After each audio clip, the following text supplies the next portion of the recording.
Word Drop Wednesday Real Estate Edition. Today's word of the day is natural hazard report. What is a natural hazard report?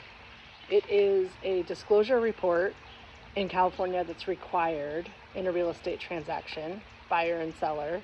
The seller is required to provide it to the buyer, and it includes different hazard zones like fire, flood, earthquake, soil stability, wildfire risks, etc. It'll also let you know if there's any endangered species, etc., that you have to be careful of. The goal is transparency and to help the buyers understand the property they're buying and the risks that they're taking at the home's location. Why does it matter? In California, sellers have to provide the documentation during the contingency period. It doesn't prevent a sale, but it does disclose certain facts that maybe a seller doesn't know or a buyer may want to know.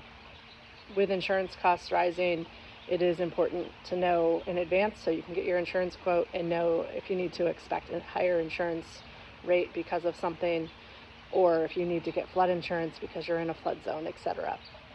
Example, if a buyer buys a property, goes into escrow, and they find out they are in a flood zone, they're more than likely going to know that their insurance is going to be high and plan for that.